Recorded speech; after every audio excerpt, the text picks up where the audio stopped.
Nida Daftet, on va commencer par Chet Amoudbet, à partir de la deuxième des grandes lignes. Ezoi Betula, Kol Shelora Ata, Dam Yameha, Afalpi Sheinesua. Dans la Mishnah, Rabbi Eliezer nous a enseigné qu'il existe 4 catégories de femmes pour lesquelles on dit Daya Sha'ata. C'est-à-dire, en général, une femme qui a trouvé une tache de sang, alors on considère qu'elle était Tme'a depuis Me'et Le'et. Selon Chachamim, dans la première Mishnah d'Amaseret, il disait que les 24 dernières heures sont frappées de doute, de safek. Car peut-être que la tache de sang qu'elle a trouvée aujourd'hui, elle était présente depuis hier. Donc toutes les taharot qu'elle a touchées, c'est-à-dire la terouma ou le kodesh, qu'elle a touché pendant ces dernières 24 heures, c'est safek tamé. Tolin, lo ochlin, velo sorfin, et la tolin. On ne peut pas manger cette terouma parce que peut-être elle était tamée. On ne peut pas la brûler car peut-être qu'elle était tahor, et que le sang qu'elle a trouvé aujourd'hui vient d'arriver. Alors qu'est-ce qu'on fait? On laisse la terouma pourrir, le korban pourrir. Parce qu'on a un safek. Maintenant, quel est le din d'une femme qui est ménopausée? Si elle a trouvé une tache de sang par accident. Alors nous disons que puisque c'est accidentel, alors Daya Sha'ata. Rabbi Eliezer nous dit qu'on ne peut la considérer Tme'a qu'à partir du moment où elle a trouvé le sang. On ne se pose pas la question, est-ce que ce sang était là depuis avant? Il n'y a pas de rétroactivité. On ne dit pas que tout ce qu'elle a touché hier, Me'et Le'et, c'est tamé. Pas du tout. Également, à part la Zekena, on a la Me'oberet, une femme enceinte. Pendant la période de grossesse, elle est considérée mais sous les quêtes d'amim. C'est-à-dire qu'elle n'est pas censée avoir sa menstruation, ses règles, pendant la période de grossesse. Par conséquent, s'il y a eu une tache de sang pendant la grossesse, c'est un accident de parcours. Par conséquent, elle est considérée tamée qu'à partir du moment où elle a trouvé le sang. Et non pas les dernières 24 heures. On ne dit pas que peut-être ce sang était là depuis hier. Daya Sha'ata. Également la ménika, celle qui allait son bébé, à ce moment-là, elle ne saigne pas pendant la période d'allaitement. Alors, la 4e catégorie, c'est la Betulat Damim. Qu'est-ce que ça veut dire Betulat Damim? C'est une fille qui est vierge sur le plan du saignement, sur le plan des règles. Elle n'a pas encore son cycle de règles habituel. C'est une fille qui, pour la première fois, va avoir ses règles, mais elle n'a pas eu encore. Elle est encore vierge sur le plan du dam. Alors, c'est ce que nous explique ici la Baraïta. Tanu Rabanan, Niset Vera'ata Dam, Mehamat Nisuin, Yalda Vera'ata Dam, Mehamat Leda, Adain Ani Korela Betula, Shehare, Betula Shehamru, Betulat Damim, Velo Betulat Betulim. La Baraïta nous dit qu'il existe 2 sortes de Betula. Betulat Betulim et Betulat Damim. Betulat Betulim, c'est une vierge par rapport à la virginité. C'est-à-dire qu'elle a encore l'hymen. Tant qu'elle n'a pas eu de relation, elle est Betulat Betulim. C'est pas d'elle qu'on parle ici. C'est pas de cela qu'on parle. Ici, on parle d'une Betulat Damim, c'est-à-dire un jeune enfant. Une jeune petite, une fille qui n'a pas encore l'âge de la puberté. Donc, elle n'a pas eu encore de sang. Ou bien même si elle a eu l'âge, mais elle n'a pas encore saigné. Et et comme on l'avait déjà vu, que c'est l'un des 2 simanim. Soit l'âge de 12 ans, même si elle n'a pas eu les Shte Se'arot, soit si elle a eu les Shte Se'arot, même si elle n'a pas l'âge de 12 ans. Dans ce cas, dès qu'elle a du sang, à ce moment-là, on considère que, en effet, ce sang-là est du sang de Nida, même le sang. De toute façon, une petite, dès qu'elle a du sang, elle est Nida. Mais ça veut dire qu'on dit qu'elle est Nida qu'à partir de maintenant, mais pas les 24 heures qui précèdent. Donc tout ce qu'elle a touché comme terouma au Kodesh pendant les dernières 24 heures, c'est Tahor. C'est ce qu'on appelle Betulat Damim. Une fille qui était Betula par rapport au saignement, c'est la première fois qu'elle a saigné. Elle avait tout là jusqu'à la fin. C'est-à-dire Jusqu'à ce qu'elle se trompe au milieu. On ne va pas tromper une petite.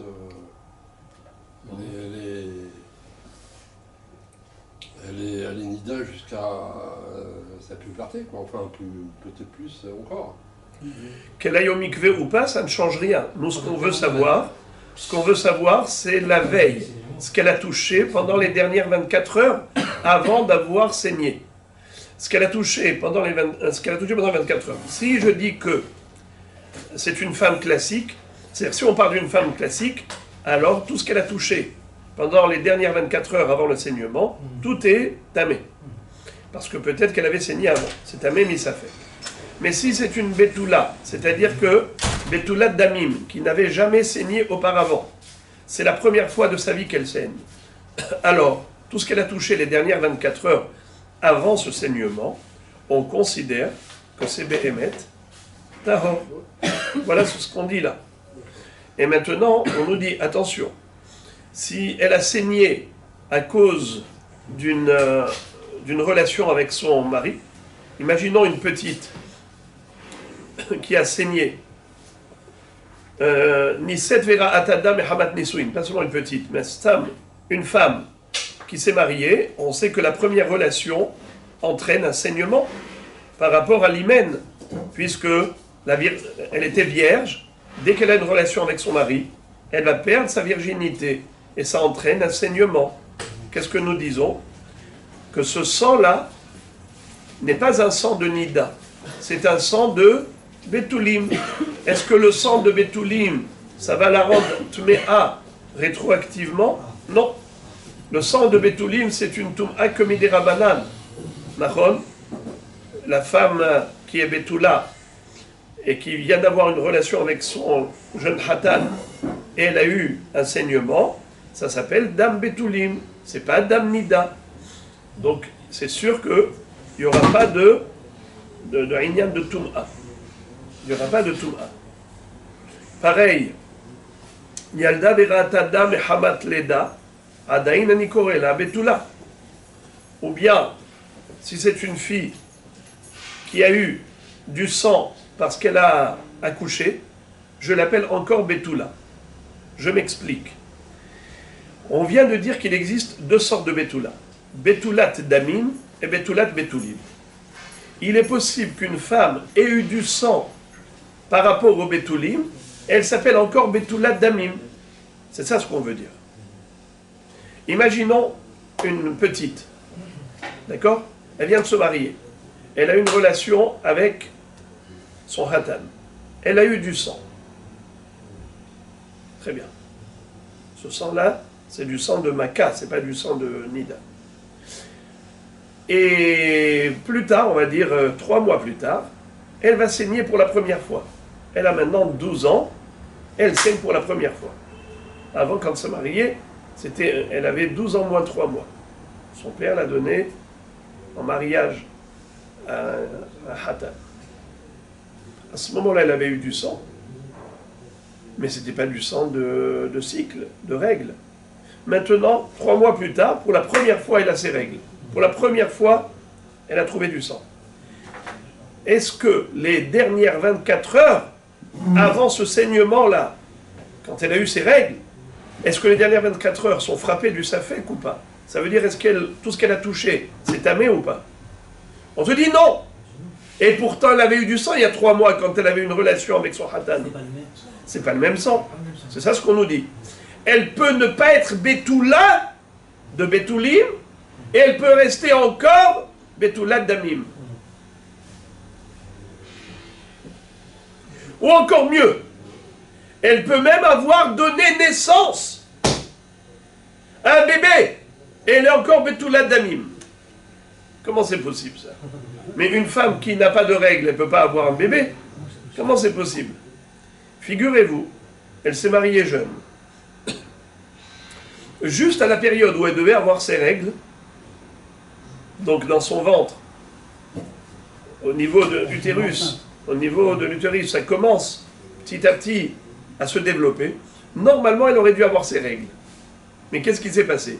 Comme elle était déjà mariée toute jeune, elle est tombée enceinte avant d'avoir ses règles pour la première fois. Le sang qu'elle aurait dû avoir en tant que Nida, ce sang a été capté par la grossesse. Bien sûr que c'est rare.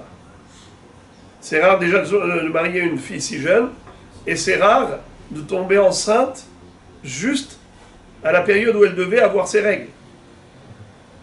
Vous entendez? Cette femme-là, qu'est-ce qu'elle est? Elle est encore Betoulat Damim. Elle n'est pas Betoulat Betoulim, évidemment, mais elle est Betoulat Damim. Qu'est-ce que ça veut dire? Après avoir donné naissance au bébé, après ça, qu'est-ce qu'il va y avoir? Le retour des couches. Ce qu'on appelle en français le retour des couches. Elle va avoir à nouveau ses règles régulières. Eh bien, Moraï Vera Botaï, à ce moment-là, quand elle va avoir pour la première fois ses règles, les dernières 24 heures avant ses règles, ce qu'elle a touché comme Terouma ou Kodesh, tamé ou pas tamé? Tahor. Pourquoi? Elle était Betoulat Damim.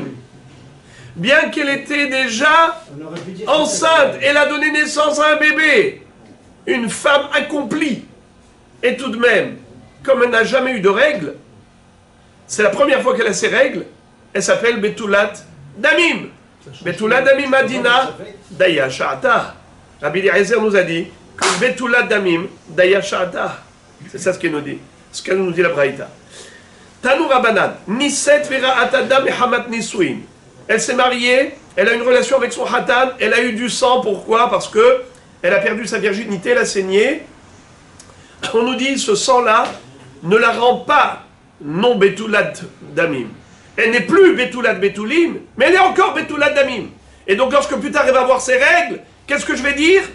Tout ce qu'elle a touché les dernières 24 heures avant d'avoir ses règles, c'est Tahor, car elle était encore Betoulat Damim. Yalda, Vera Atada Mehamat Leda, Adain Anikorela Betula. Qu'est-ce que ça veut dire? Même si elle a accouché et qu'elle a eu du sang avec l'accouchement, puisque le bébé était accompagné de sang, c'est pas du sang de règle, c'est du sang de bébé, c'est du sang d'accouchement. Alors, elle est encore Betula au niveau Betoulat Damim. Shehare, Betula Shehamru, Betoulat Damim, Velo Betoulat Betoulim. C'est extraordinaire. Excuse-moi, mais potentiellement, elle a eu ses règles. C'est-à-dire, quand je dis potentiellement, c'est-à-dire qu'il y a eu un événement qui est venu bloquer ses règles, mais sur la constitution de la femme elle-même, elle était considérée comme étant quand même quelqu'un qui... Chazak ou Baruch. Bonne question et judicieuse. La réponse, c'est que Hachamim, ce sont eux qui ont décrété sur les 24 heures qui précèdent la Re'iyah, qui précèdent la trouvaille de sang. Ces 24 heures-là, c'est que Midera Banan. Hachamim, Hem Amru, Vehem Amru, ils sont habilités à fixer les règles du jeu.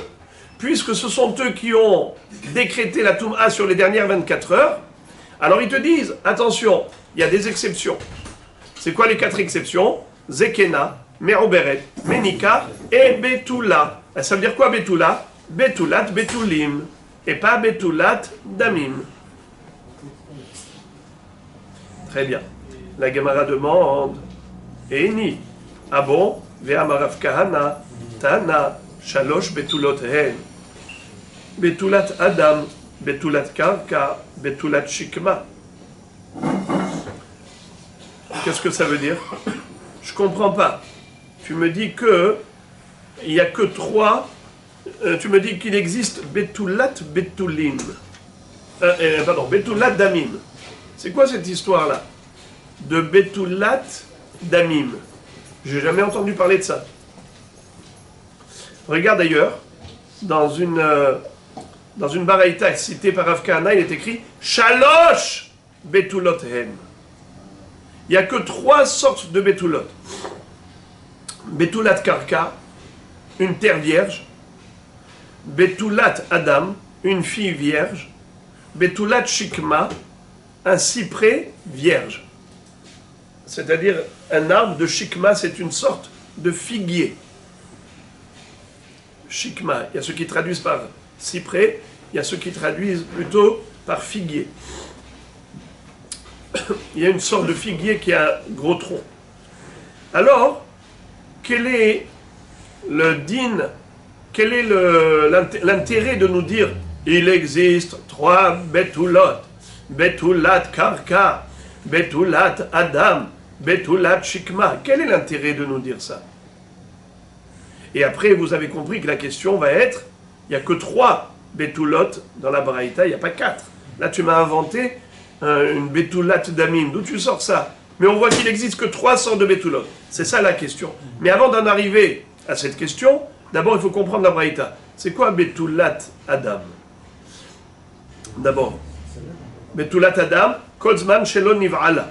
C'est une fille qui n'a jamais eu de relation avec un homme. Nafkamina le Kohen Gadol. Première incidence de cette appellation de betulat adam, c'est pour nous dire qu'un Kohen Gadol peut se marier avec elle, puisqu'il est écrit dans la Torah Ki im betula me'amma vikahisha. Un Kohen Gadol ne peut épouser qu'une vierge. Eh bien, en effet, betulat adam, kolzman shelo niv'ala, tant qu'elle n'a pas eu de relation. Inami liktubatah mataim. Deuxième incidence halachique, c'est par rapport au montant que l'on écrit dans la ketouba. Si elle est betula, c'est mataim zuz. Si elle est almana, c'est me'azuz. C'est-à-dire que le mari s'engage au moment du mariage de donner à son épouse, en cas de divorce, ou si jamais il décède, elle va pouvoir ponctionner de son héritage et prélever 200 zouz. Par contre, si elle est déjà mariée, c'est-à-dire qu'elle était divorcée par exemple, ou déjà veuve, elle n'était pas à Betula, dans ce cas-là, lorsque le mari s'engage au moment de la ketouba, il s'engage que pour Me'azouz, la moitié de Mataïm, sans zouz. C'est ce qu'on appelle un mané. Mané égale 100 zouz. Rien qu'un mané. C'est ce qu'il va devoir lui donner en cas de divorce ou en cas de décès. Almana, c'est la contraction de 2 mots. Et la mané. Almana et la mané. Qu'est-ce qu'il donne à une almana? Il s'engage que pour un mané. Me'azouz. D'ailleurs que pour les betulot, il y a un remez de Mataim Zouz. Kesef ishkol kemohar abetulot, à propos du Ones et Mefaté. Kesef ishkol kemohar abetulot. Mohar abetulot, le cadeau des betulot. Si tu prends le mot kemohar, tu le coupes en 2, ça te fait kama resh. Resh, c'est combien en valeur numérique? 200. Kama, Mohar Abetulot, combien c'est? 200 zouz. Alors on a une allusion pour Mataim Zouz pour la Betula, et on a une allusion pour la Almana que c'est juste Mané. Betulat Shikma, un arbre de Shikma qui est vierge. Qu'est-ce que ça veut dire? Kolzman Shelonik Tsetsa, tant qu'il n'a pas encore été coupé. Nafkamina, lemikarumemka. L'incidence, elle est par rapport au business. Ça veut dire que si quelqu'un a demandé, si quelqu'un a dit à l'autre, écoute, je te vends une betulat shikma, l'autre dit, vends-moi une betulat shikma. S'il lui a dit betulat shikma, il est obligé de lui vendre un arbre qui n'a jamais été taillé.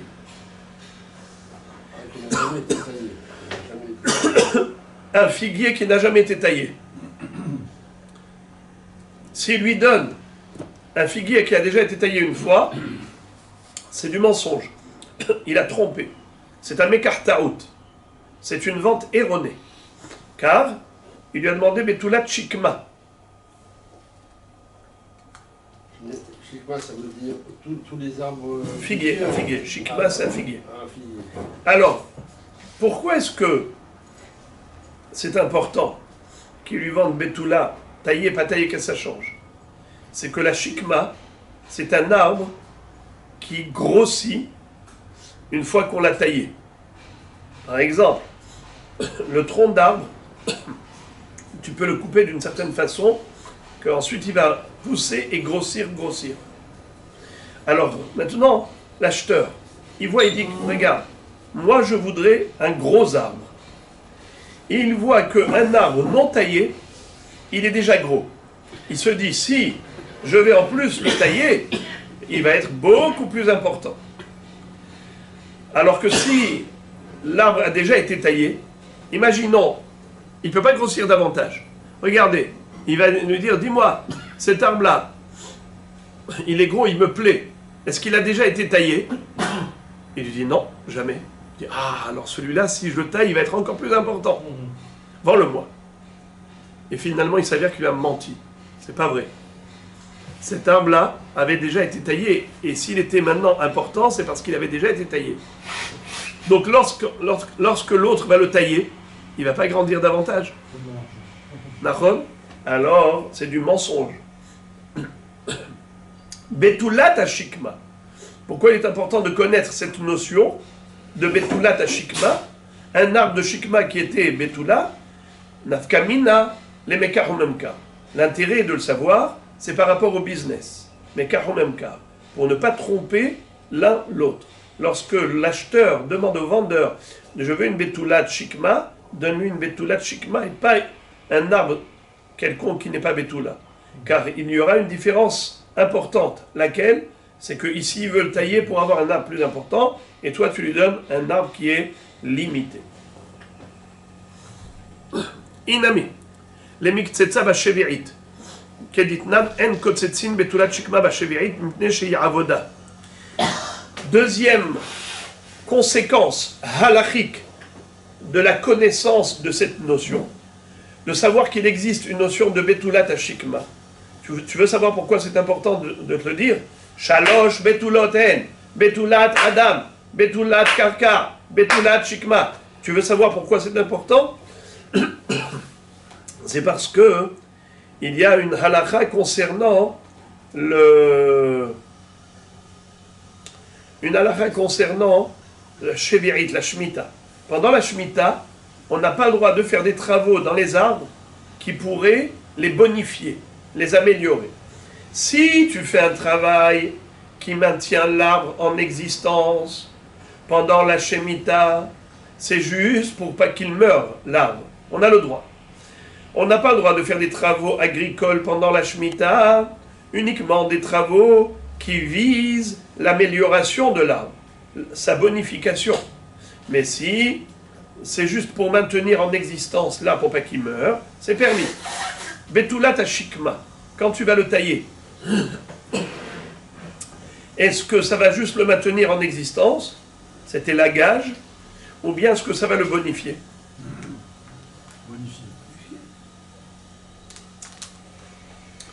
La shikma, elle est bonifiée qu'une seule fois. Alors, si elle est betulat hashikma, c'est assourd pendant la shemitah de le tailler. Pourquoi? Parce que tu vas le bonifier. Mais si c'est un arbre qui n'est pas betulat hashikma, c'est une shikma qui n'est pas betula, c'est qu'il a déjà été taillé avant la shemitah. Tu as le droit de le tailler pendant la shemitah. Pourquoi? Parce qu'à ce moment-là, ça ne va pas le faire grossir davantage. Ça ne va pas le bonifier. Ça va juste le maintenir en existence pour pas qu'il meure, mais ça ne va pas l'améliorer. Et donc, c'est permis pendant la shemitah de le tailler. Donc, je répète, quelle est la nécessité de savoir si cet arbre, il est betulat hashikma, ou bien est-ce qu'il est shikma sans betula? Alors, la différence, c'est est-ce que pendant la shviri, tu as le droit de le travailler, de le tailler. Encore, j'ai sauté. Betulat karka. Quel est l'intérêt de savoir, de connaître la notion d'un karka vierge, un terrain agricole qui est vierge? Quel est l'intérêt? Betulat karka kolzman shelo ne'evda. C'est tant qu'il n'a pas été travaillé. Ce sol n'a jamais été labouré, jamais été travaillé, n'a jamais été cultivé. C'est ça qu'on appelle karka betula. Un karka qui a déjà été cultivé, on a planté, on a récolté, ça s'appelle karka ancien. Mais un karka vierge, c'est un karka qui n'a jamais été cultivé. La Gemara dit nafkamina. Quel est l'intérêt de savoir que ce karka s'appelle betulat karka? Nafkamina les nahal etan. Lorsque la Torah nous dit que si on a trouvé un homme assassiné, alors les ékénimes de la ville la plus proche doivent apporter une jeune génisse et lui rompre la nuque devant Nahal Etan. C'est quoi Nahal Etan? C'est un champ vierge qui n'a jamais été cultivé. Pour quelle raison? Pour quelle raison? Parce que cet homme skin qui a été assassiné, on ne lui a pas donné la possibilité de donner des fruits. On ne lui a pas donné la possibilité de vivre et de faire des mitzvot. C'est ça les fruits de l'homme. Un homme, lorsqu'il fait des mitzvot, c'est qu'il produit. C'est ça la production de l'homme. Les mitzvot qu'il fait à chaque instant, c'est des fruits. Cet homme qui a été assassiné, on a rompu le fil de sa vie, eh bien, on ne lui a pas donné cette chance de faire davantage de mitzvot. Qu'est-ce qu'on fait? À l'image et à l'instar de cet homme, on prend une jeune génisse qui n'a pas travaillé, qui n'a pas eu le temps de produire, et on lui rompt la nuque. On la décapite. Ça veut dire que on fait quelque chose qui montre de manière très symbolique ce qui s'est passé avec ce pauvre homme. Mais également, ça doit se faire dans Nahal Etan. Alors il y a deux pirouchim, c'est quoi Nahal Etan? Est-ce que c'est un torrent d'eau, une source d'eau, Nahal Etan, ou bien un Nahal Etan, c'est-à-dire là où c'est un torrent, un courant impétueux, un courant qui est très, très, très fort, ou bien c'est tout simplement un champ vierge. Nahal Etan, c'est un sadé qui est Karkar Betula. Et pourquoi? Ce champ n'a jamais donné de fruits. Cet homme, on n'a pas laissé produire des fruits. Eh bien, pourquoi il est important de connaître la notion de Karkar Betula? Parce que c'est ça le din. Où est-ce que tu vas décapiter la jeune génisse, la Regla Aroufa, ou dans Nahal Etan? Alors va chercher une Karkar Betula. C'est un champ qui n'a jamais été travaillé. Un terrain qui n'a jamais été travaillé. Deuxième incidence halachique de cette notion, c'est Mekar ou Memkar. C'est le business. Si quelqu'un vient t'acheter un terrain et te dit, moi je veux un terrain qui est vierge, qui n'a jamais été travaillé, tu es obligé de lui donner ça. Tu ne peux pas le tromper, lui dire, ce karka est vierge et tu lui donnes au même prix. Pourquoi ça coûte plus cher? Un karka Betula, pourquoi? Parce que celui-ci n'a jamais été épuisé. C'est un karka qui n'a jamais fait pousser encore des plantes. La première fois qu'il va le faire, eh bien, toute l'énergie qu'il y a dans la terre pour pouvoir faire pousser, eh bien, elle va le donner dans cette première plantation. Alors, si le monsieur il t'a payé pour un karka Betula, tu ne peux pas lui donner un karka qui n'est pas Betula. Dans ce cas-là, ce serait un mekartaout. C'est une vente erronée. Intéressant de connaître l'agriculture. Il y a ce qu'on appelle Sadé Bourg. C'est quoi Sadé Bourg? Bourg, c'est une terre qui est laissée en jachère. Comment il faisait? Il travaillait pendant 2 ans, la 3e année, il laissait la terre se reposer. Pendant 1 an, il n'allait pas la cultiver. Pourquoi? Il faut laisser la terre se reposer. Veshavta haaretz. La terre, elle doit aussi se reposer. Et là, et parfois on change de culture. Une fois c'est du blé, une fois c'est de l'orge, une fois c'est du maïs. Il est intéressant de voir que la Torah nous dit Shesh shanim tizra sadecha ve'shesh shanim tizmor karmecha ve'asafta et tevuata ou ba'shevi'it. Et par contre, tishmetena u'tashta. Par contre, pendant la 7e année, tu dois l'abandonner.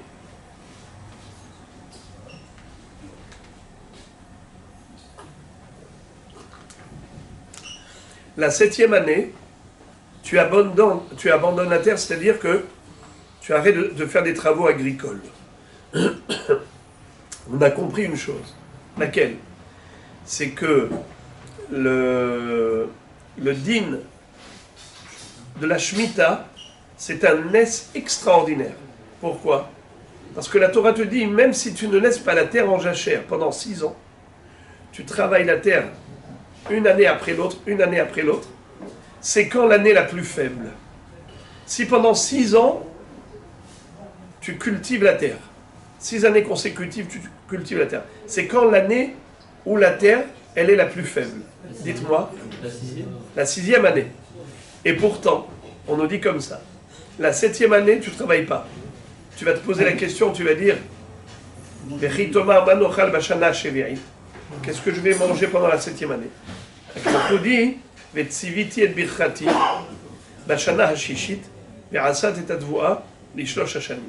j'enverrai une bracha dans la récolte agricole de la 6e année, et il y en aura pour 3 ans. 6e, 7e et 8e. Et lorsqu'il s'agit du Yovel, où on a 2 années consécutives où on ne travaille pas la terre, la 49e année, c'est une Shemitah forcément, cette fois c'est le 49.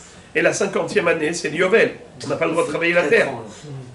Pendant 2 ans, tu ne travailles pas la terre. Et de quoi tu te nourris? Tu te nourris de la récolte agricole de la 6e année. Et qu'est-ce qu'on a dit? Que la 6e année, c'est l'année la plus faible au niveau agriculture. Et la bracha d'Akadosh Baruch Hu, c'est de pouvoir te fournir, même d'une récolte, d'une année la plus faible, de quoi subvenir à tes besoins pendant 4 ans. La 49e année, la 50e et la 51e.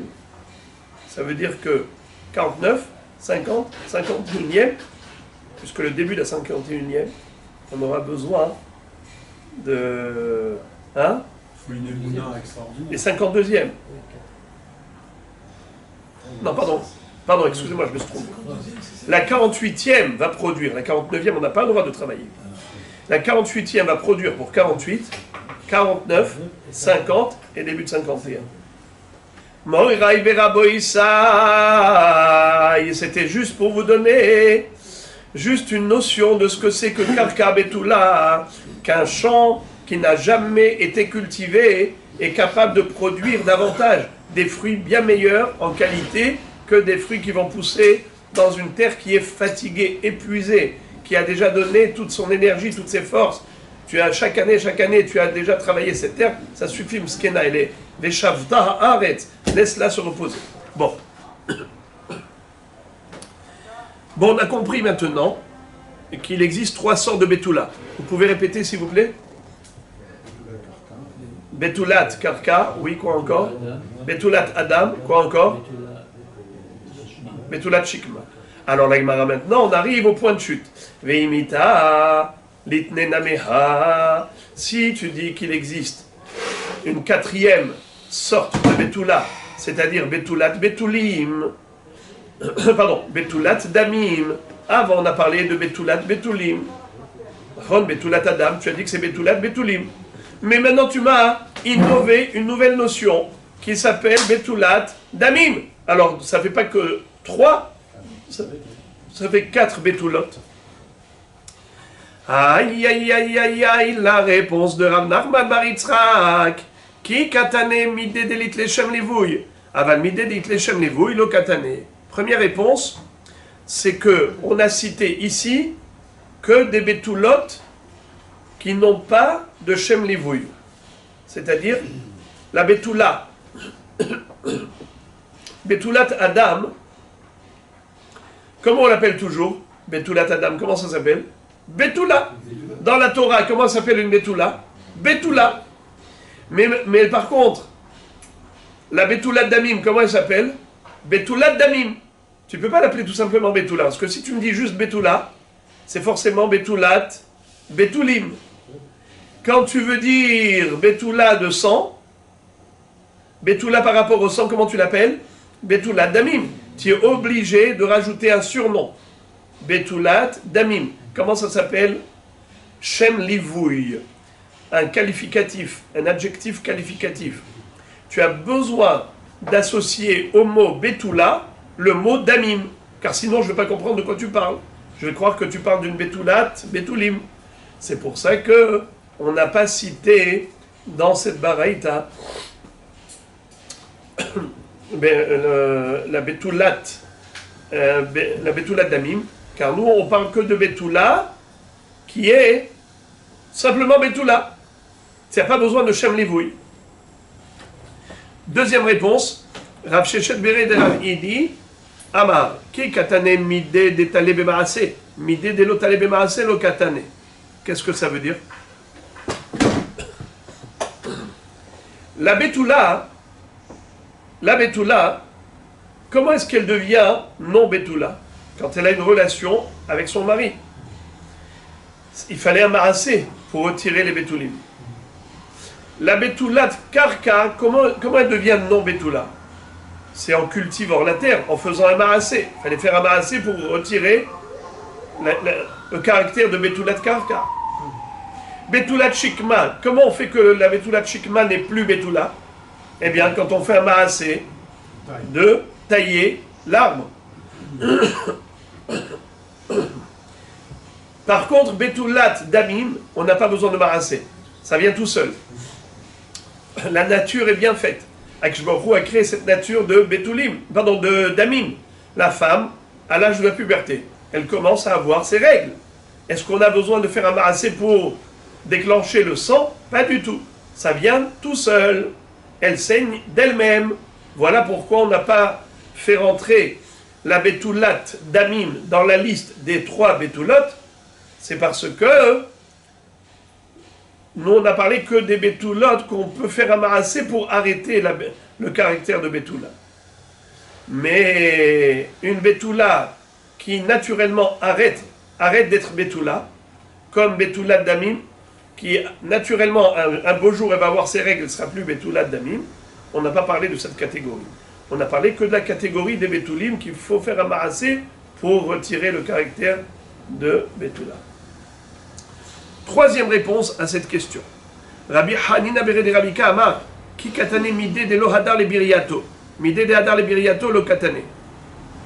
Nous, dans cette braïta, on a parlé de Betulat Adam, Betulat Shikma, Betulat Karka, on n'a parlé que de Betulim, qu'une fois que tu les retires, c'est définitif. Ça y est. Par exemple, une femme, une fois qu'elle a eu une relation une première fois avec un homme, elle n'est plus Betula. Est-ce que l'hymen va repousser? Jamais. C'est irréversible. Un karka, pour la première fois que tu l'as cultivé, est-ce qu'il peut revenir en arrière à la situation première d'un karka qui n'a jamais été travaillé? Non. Une fois qu'il a été travaillé une fois, ce karka n'est plus karka Betula. C'est irréversible. Également, Betulat Shikma, une fois que tu as taillé l'arbre Shikma, il n'est plus Betula. Est-ce qu'il peut redevenir Betula? Non, c'est irréversible. Par contre, Betulat Damim, eh bien, c'est réversible. C'est-à-dire, quand elle est jeune, elle n'a pas de sang lorsqu'elle est jeune. Elle est Betulat Damim. Quand elle va vieillir, elle sera ménopausée. Elle sera Betulat Damim. Ça veut dire que il y a l'avant et l'après. Une fille grandit et vieillit. Quand elle est toute jeune, elle n'a pas de sang. Elle grandit, elle a du sang. Elle vieillit, elle n'a plus de sang. Donc, Betulat Damim, c'est un caractère qui n'est pas irréversible. Dans le sens où, un jour viendra, elle n'aura plus de sang. Quatrième réponse, Ravina Amar, qui katane midé de kapid alesvina. Midé de lo kapid alesvina lo katane. Dans cette baraïta, on a cité 3 sortes de Betulot, dont l'acheteur est makpid là-dessus. Il dit, je veux que ce soit un karka Betula. Je veux que ce soit une shikma Betula. Je veux me marier d'Avka avec une fille Betula, vierge. Par contre, Betulat Damim, par rapport à une fille qui a eu du sang ou pas de sang, il s'en fiche. La personne qui va se marier avec cette fille, il ne va pas exiger qu'elle soit Betulat Damim. D'accord? Il n'y a pas d'exigence.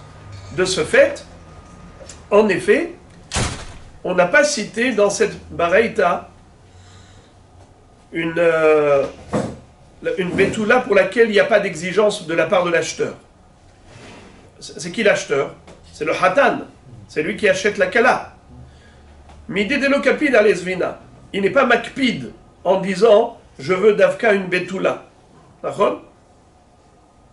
La Gemara dit velo kabde. Au contraire, Bien sûr qu'il y a une kpeda. Ve'atanya, Rabbi Hiya Omer, Keshem Shaseor Yafé la Isa, Kach Damim Yafim la Isha. Ve'tanya Mishum Rabbi Meir, Kol Isha Shedamea Merubim, Banea Merubim. La Gemara dit, comment tu me dis que l'homme il n'est pas makpid? Au contraire, un homme, il veut une fille qui a saigné, qui a ses règles. Pourquoi? Car les règles, pour une femme, c'est le ferment de la grossesse. C'est-à-dire que, comment est-ce qu'une femme a un bébé? Justement, par rapport à ses règles qu'elle a tous les mois. C'est un potentiel d'un fœtus, d'un embryon. C'est comme ça que, si elle a une relation avec son mari, eh bien, en effet, elle peut tomber enceinte. Une femme qui n'a pas de règles, c'est comme une pâte sans levure, sans ferment. Keshem she'aseor yafé l'arissa. De la même façon que la levure, c'est positif pour la pâte, pour la faire fermenter. Ainsi, les règles de sang d'une femme, c'est justement ce qui la rend féconde pour avoir des bébés. Alors, comment tu me dis que l'homme n'est pas makpid? Lorsqu'il achète une femme, il s'en fiche qu'elle ait du sang ou pas. Alors, la Gemara dit, alors il faut dire à l'envers. Et la kikatane, midé de kafitz ale zevina, midé de lo kafitz ale zevina lo katane. Au contraire. Betulat karka, betulat shikma, betulat isha, kafitz ale zevina. Les gens, ils sautent sur cette marchandise. Les gens, ils sautent sur cette marchandise. Tandis qu'une betulat damim, les gens ne sautent pas sur cette marchandise.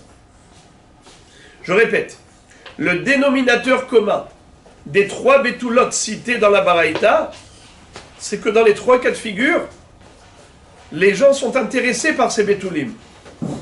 Le hatan préfère une fille vierge. L'acheteur préfère un terrain qui n'a jamais été cultivé. Parce que la première fois qu'il va le cultiver, il va donner des fruits de meilleure qualité. Celui qui va acheter une shikma, il veut d'abord une shikma betula, parce que s'il est déjà si grand au moment d'achat, quand il va le tailler, il sera encore plus important. Donc Dafka Kafitz Alesvina. Ces trois betulotes, les acheteurs, ils sautent dessus. C'est une marchandise qui marche bien. Tandis qu'une betula de Damim, une fille qui est vierge en matière de sang, c'est-à-dire qui n'a jamais saigné, il n'y a pas beaucoup de gens qui sont intéressés. Pourquoi? Parce qu'il se dit, je ne sais pas, si elle va me donner beaucoup d'enfants, alors il préfère s'en abstenir.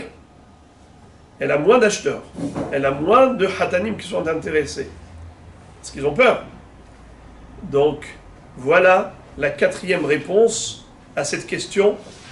La question de savoir pourquoi, s'il existe une notion de betulat damim, pourquoi ça ne figure pas dans la liste où on a énuméré Shalosh betulot, betulat adam, betulat karka, betulat shikma. Pourquoi on n'a pas parlé de betulat damim? Alors on a donné 4 réponses à cela. Qui est-ce qui veut répéter les 4 réponses? Interrogation orale. La première, c'est qu'on avait dit que on ne veut que des choses où on appelle ça betula, sans avoir besoin d'un surnom pour nous expliquer, interpréter la notion. Comme Betulat Damim. Si tu dis juste Betula, tu vas croire que c'est Betulat Betulim. Pour savoir que c'est Betulat Damim, tu es obligé d'avoir un Shem Livouy, un mot qui accompagne le nom. Le Shem Livouy. C'est quoi? Betulat Damim. Sinon, je ne comprends pas de quel Betula tu parles. Deuxième réponse, c'est uniquement des Betulotes qui ne disparaîtront pas tout seuls. Les Betulim ne vont pas disparaître tout seuls. Il faut une action. Comme par exemple Betulat Karka, il faut travailler la terre. Betulat Shikma, il faut tailler. Betulat Betulim, il faut qu'elle ait une relation. Sinon, elle restera Betulat toute sa vie. Eh bien, Betulat Damim, non, ça disparaît tout seul. C'est Minash Shamaim qu'à l'âge de la puberté, elle a ses règles. Troisième réponse, c'est uniquement des Betulim qui sont irréversibles, dont on parle. Comme par exemple, Betulat Shikma. Une fois que tu as taillé, ça y est. Ce n'est plus Shikma qui est Betula. Karka, une fois que tu l'as travaillé, que tu l'as cultivé, qu'elle a donné ses fruits une fois, ça y est, elle n'est plus Karka Betula. Une femme qui était Betula, une fois qu'elle a eu des relations, ça y est, elle ne pourra plus redevenir vierge. C'est fini. C'est irréversible. Tandis que la Betulat Damim, c'est pas irréversible. Lorsqu'elle est jeune, elle n'a pas de sang, après elle aura du sang, mais après un jour viendra, elle sera ménopausée, encore une fois elle redeviendra comme une Betulat Damim qui n'a pas de sang. Donc c'est réversible. Quatrième réponse, celle de Ravina qui dit que on a cité dans cette braïta que des Betulim qui ont des clients intéressés, comme Betula. Un garçon préfère se marier avec une Betula plutôt qu'une Beoula. Ou Betulat Karka, ça intéresse les clients. Ou Betulat Chikma, ça intéresse les clients. Tandis que Betulat Damim, ça n'intéresse pas les clients. Pourquoi? Puisqu'elle n'a pas de sang, donc elle est moins féconde. Ça veut dire on a moins de preuves qu'elle sera féconde. Car Rabbi Meir disait que Isha Shedameha Merubim, Baneha Merubim. Une femme qui saigne beaucoup, eh bien, elle est propice, elle est disposée à avoir beaucoup d'enfants. C'est une bracha. Voilà Rabotai, comment la Gemara maintenant va conclure avec le sujet de Betulat Karka.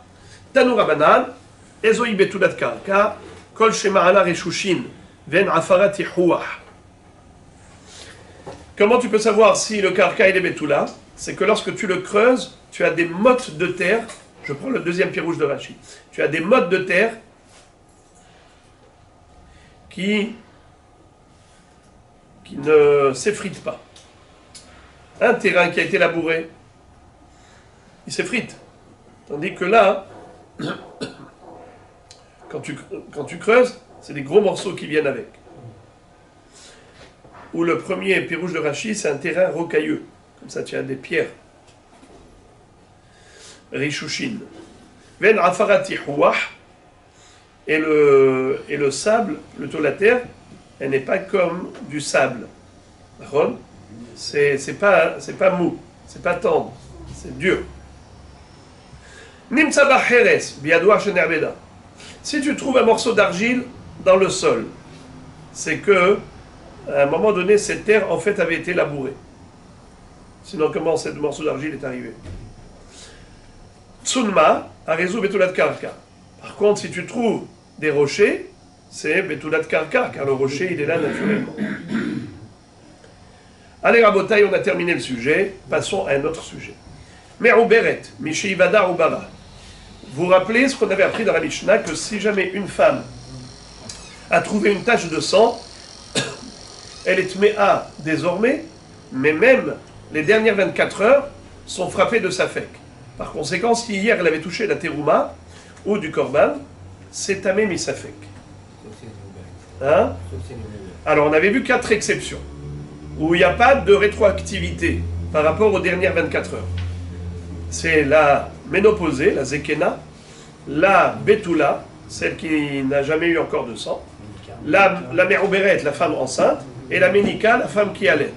Toutes celles-là, si elles ont saigné, c'est un accident de parcours, et par conséquent, je ne crains pas que la veille déjà, elle avait saigné.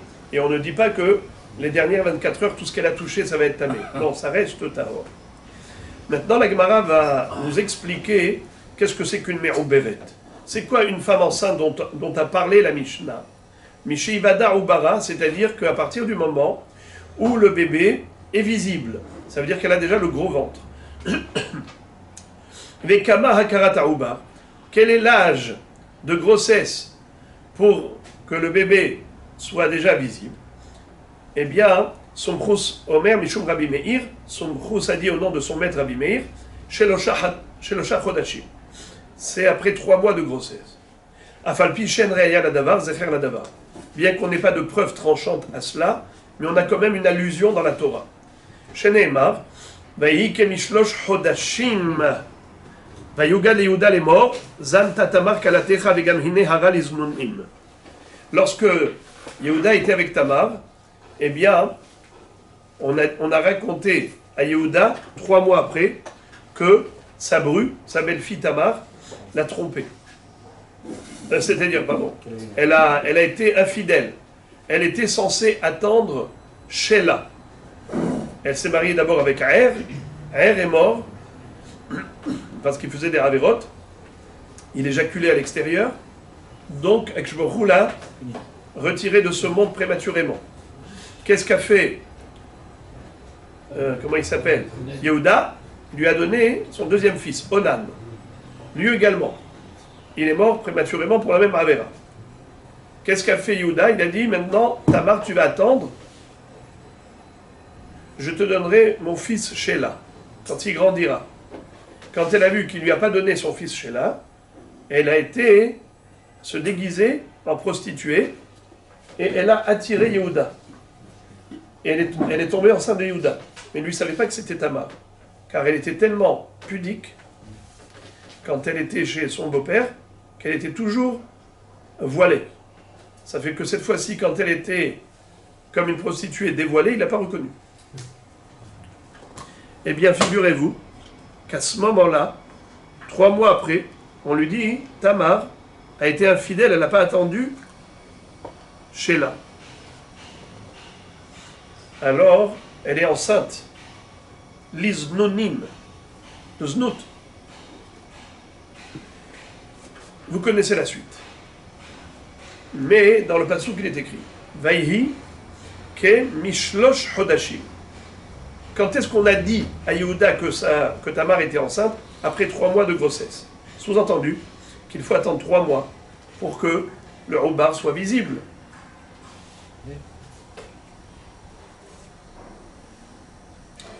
Eh bien, voilà comment Rabbi Meir disait que Shlosha Chodashim, c'est ça ce qu'on appelle Isha Me'uberet, Mishi Vada Ubara, et que si elle a une tache de sang accidentellement, alors nous disons qu'elle est tméa qu'à partir du moment où elle a trouvé le sang, mais pas rétroactivement les dernières 24 heures. Ce n'est qu'après, que si elle a eu du sang après les 3 mois de grossesse. Mais si elle avait eu du sang avant les 3 mois de grossesse, dans ce cas-là, elle est tméa pas seulement à partir du moment où elle a trouvé le sang, mais 24 heures rétroactivement. Alors maintenant, la Gemara pose la question, elle dit, je ne comprends pas. Zecher la davar, kraktiv, ou ayak dolai. La Gemara dit, je suis très étonné. Pourquoi la Baraïta a dit, bien qu'il n'y ait pas de réaya, il n'y a pas de preuve dans la Torah, hein, mais il y a un remèze, il y a une allusion, que la grossesse est visible après 3 mois. C'est pas qu'une allusion, c'est une preuve tranchante. Comme c'est écrit, Vaihi kemishlosh chodashim vayugad le Yehuda. Inezantag tamar kalatecha. Alors pourquoi tu dis que c'est pas une preuve? Réponse. Mishum deika de yalda le tisha veika de yalda le shiva. Car il existe 2 sortes de femmes qui accouchent. Il y en a qui accouchent de manière classique à 9 mois de grossesse. Il y en a qui accouchent prématurément à 7 mois de grossesse. C'est pas prématurément, c'est elles sont précoces. Il y a des femmes précoces. Elles sont capables d'accoucher au 7e mois de grossesse. Ça existe. La majorité des femmes, elles accouchent au terme de 9 mois. Et il y en a pour qui le terme c'est 7 mois. Alors c'est ça ce qu'on te dit. Qu'il se peut que Tamar, elle faisait partie du Rov, la majorité des femmes, qui accouchent à 9 mois de grossesse. Donc pour elle, quand est-ce que le Obar il est visible? Au tiers de la grossesse, c'est-à-dire à 3 mois de grossesse. 9 divisé par 3 égale 3. Donc 3 mois de grossesse, c'est le Zman de Hukar Aouba. Mais il se peut que pour une femme qui accouche au 7e mois de grossesse, alors pour elle, peut-être que le Oubar, il est visible déjà au tiers de la grossesse. C'est-à-dire 7 mois divisé par 3, 2 mois, 1 semaine. 2 mois, 1 semaine, puisque 6 mois divisé par 3 égale 2 mois. Le 7e mois divisé par 3 égale 10 jours. Donc ça fait 2 mois et 10 jours. Donc, c'est quoi le tiers? 2 mois et 10 jours. Donc après 2 mois et 10 jours, peut-être qu'il est Hukar Aoubar. Ah, Tamar, c'était 3 mois, parce que Tamar, elle fait partie de la majorité. Donc, c'est pour ça qu'on a dit que Zecher la Damar. et pareil Aya la Dava. Car ce n'est pas sûr que toutes les femmes, même celles qui accouchent à l'âge de 7 mois, au Karaobar, qu'après 3 mois. Il est possible que celles qui accouchent après 7 mois, au Karaobar déjà, après un tiers de la grossesse, c'est-à-dire 2 mois et 10 jours. C'est pour ça que ce n'est pas vraiment une preuve, c'est un remède.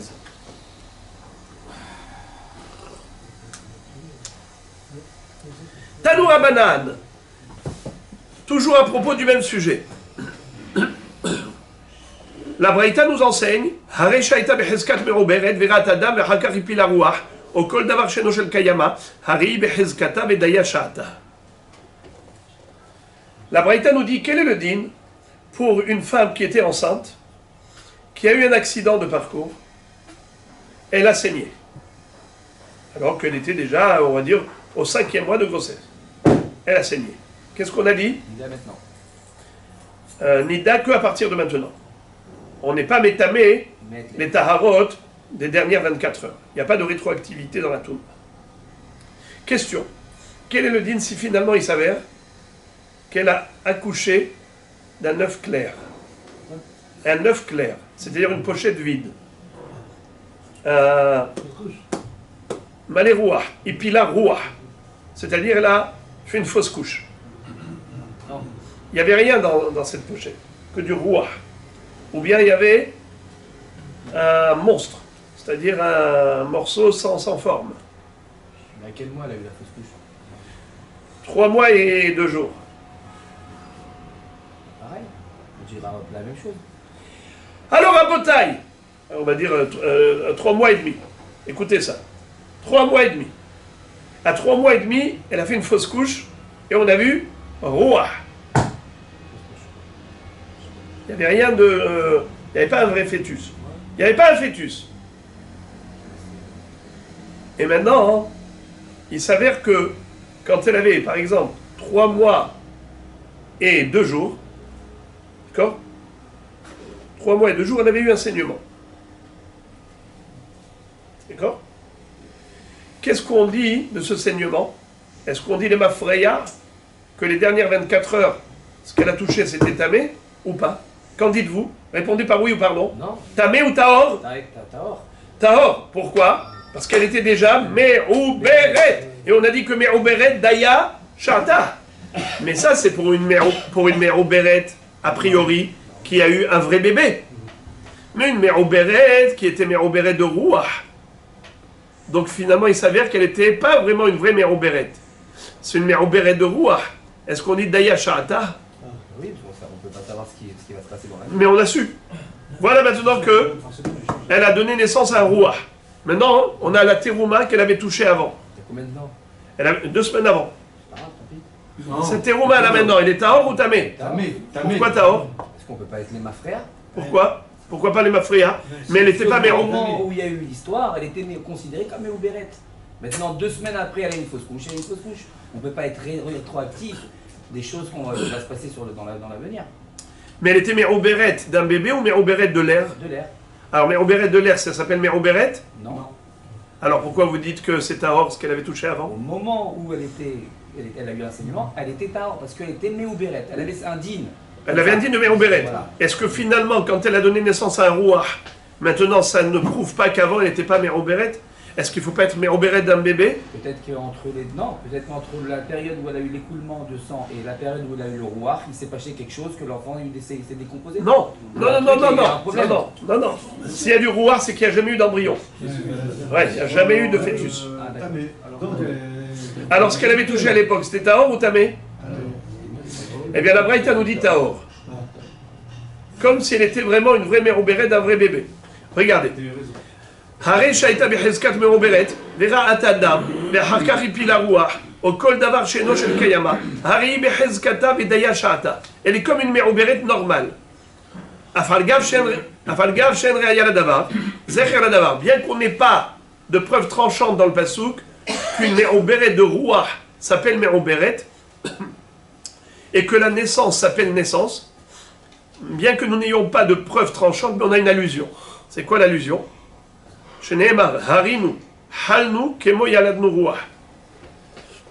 On voit que le Ham Israël, qui attendait impatiemment la Géoula, et finalement n'ont pas eu la Géoula, ils se sont comparés à quelqu'un qui était enceinte, une femme enceinte, et qui a eu des contractions, des douleurs. Elle était sur la table d'accouchement, et finalement elle a donné naissance à de l'air, à une pochette pleine d'air. Quelle frustration, quelle déception d'avoir eu une grossesse, d'avoir eu même des contractions de douleur, pour finalement donner naissance à du vent. Eh bien, la même chose, Israël a dit, notre espérance a échoué, notre espérance a avorté. Harinu, c'est quoi Herayon? Grossesse, n'est-ce pas? Non, hara. Donnez-moi des psukim de la Torah où on voit que hara, ça veut dire Une grossesse. une grossesse. Oui, j'entends. Sarah. Vatahar Rivka Ishto. Vatahar Rivka Ishto. On vient de lire dans le pasuk. Vayugad le. Vayikemishlosh chodashim. Vayikemishlosh chodashim. Vayugad Yehuda zam tamar kalatecha. Vegam hine hara liznonim. Hara. Vous voulez que je vous dise quelque chose? Pourquoi une montagne s'appelle Har? Parce qu'elle est comme une femme enceinte. Comme une femme enceinte, comme le ventre d'une femme enceinte. Comment on dit une grossesse en hébreu? Herayon. Herayon en valeur numérique, c'est combien? 271. Combien de temps dure la grossesse d'une femme? 271 jours. Herayon.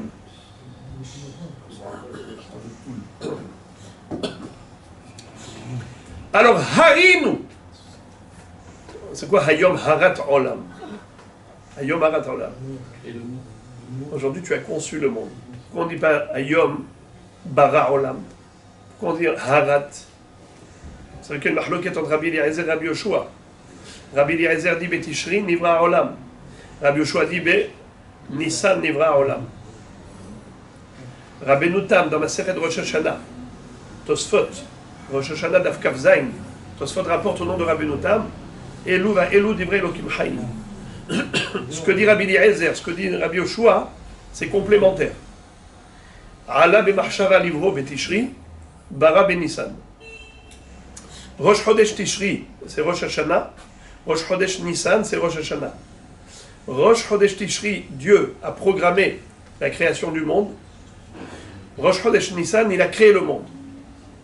La mahloket Rabbi Eliezer, Rabbi Yoshua, c'est pas que un il a raison et l'autre il a tort. Les deux ils ont raison. Seulement, la pensée de la création, c'était au mois de Tishri. La création concrète, c'était au mois de Nissan.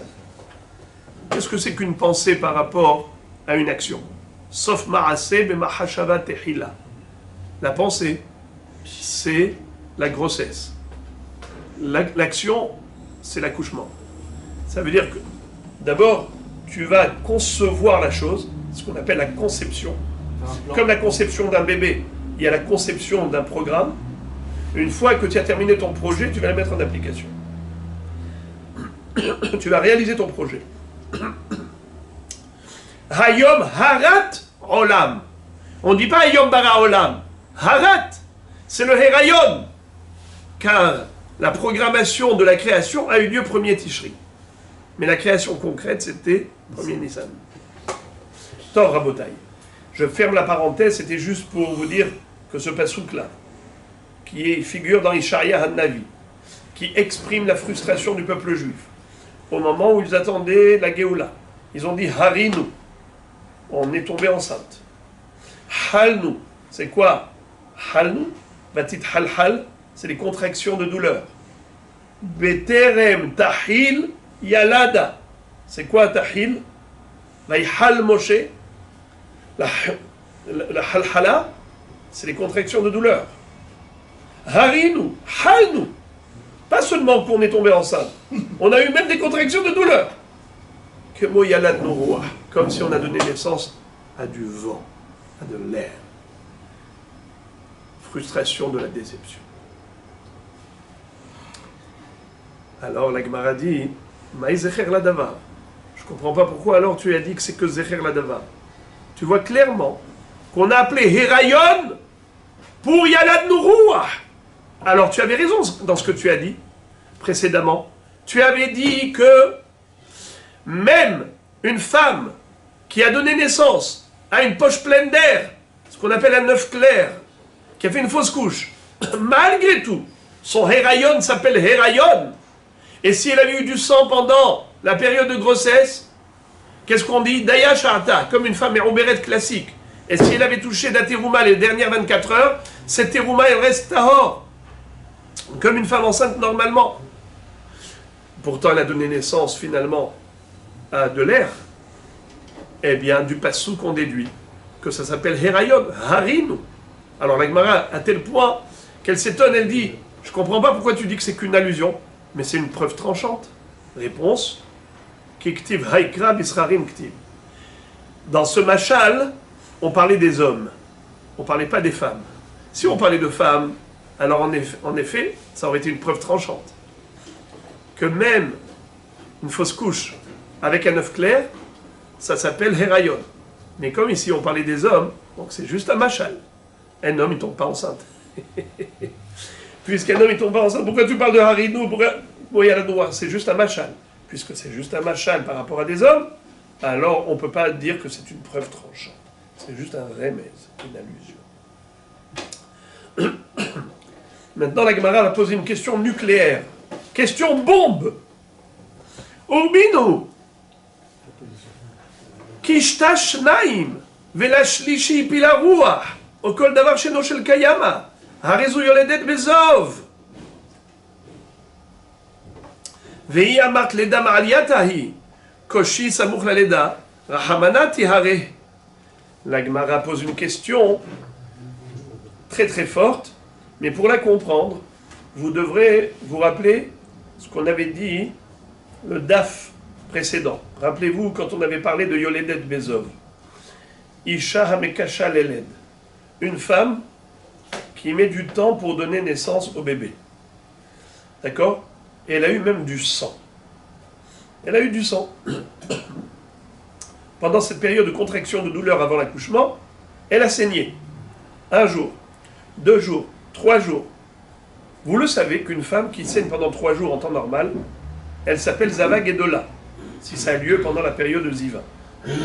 Et donc pour se purifier, il faut qu'elle fasse des vérifications pendant 7 jours, après le Hefsek Tahara, pour avoir 7 jours propres, ce qu'on appelle Shivra Nekiim. Par la suite, elle va au mikvé. Alors maintenant, cette femme qui était enceinte et qui a eu un saignement avant l'accouchement, pendant 3 jours, et pendant une période de Ziva, est-ce qu'elle s'appelle Zava ou elle s'appelle Yoledet? Si elle est Yoledet, alors comme on l'avait dit déjà, vous vous rappelez, elle sera tméa 7 jours pour un garçon, et après elle va au mikvé, même si elle a du sang, ça s'appelle du Dam Tohar.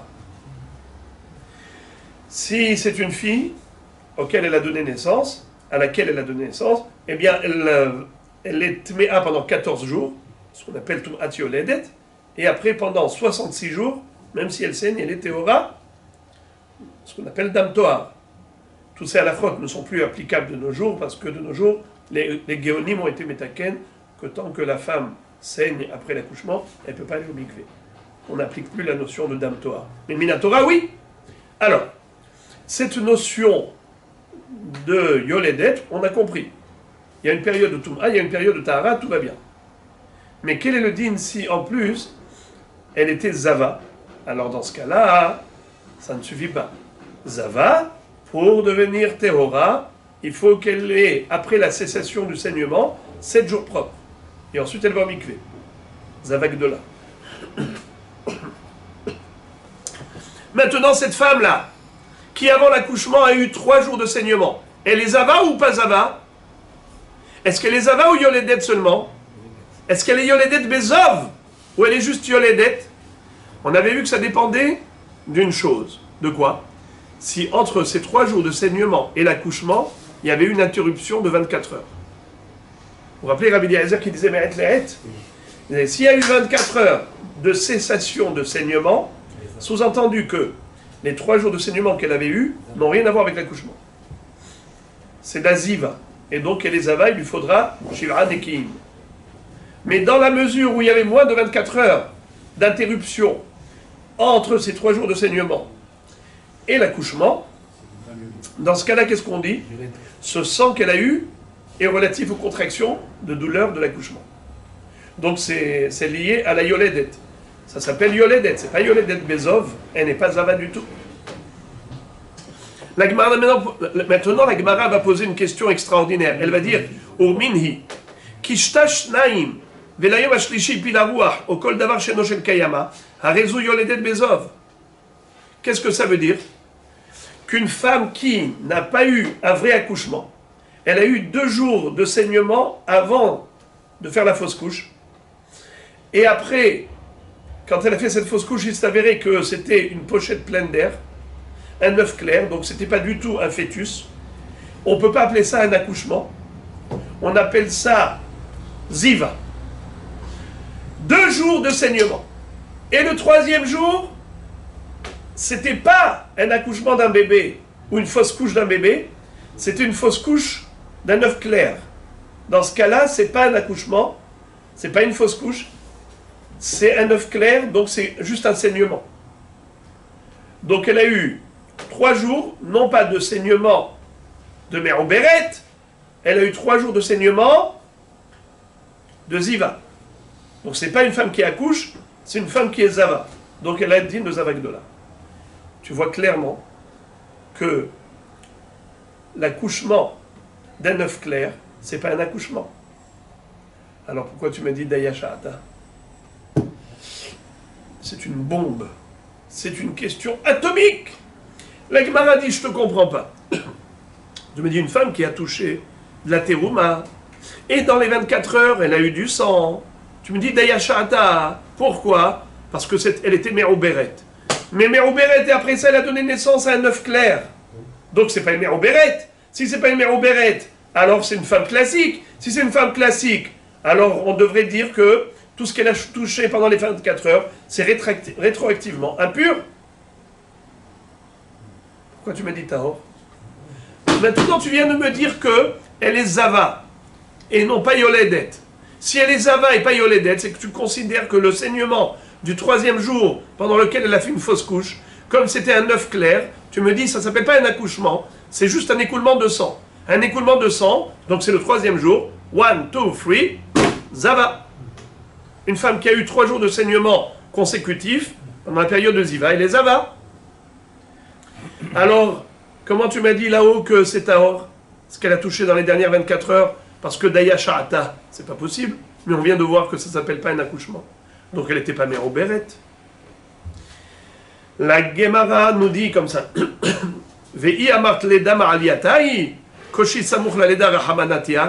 Si tu me dis que il n'y a pas de rétroactivité dans les 24 heures, c'est que tu considères qu'elle était mère au béret. Si elle est mère au béret, donc elle a accouché. Si elle a accouché, donc elle ne devrait pas être Zava, elle devrait être Yoledet.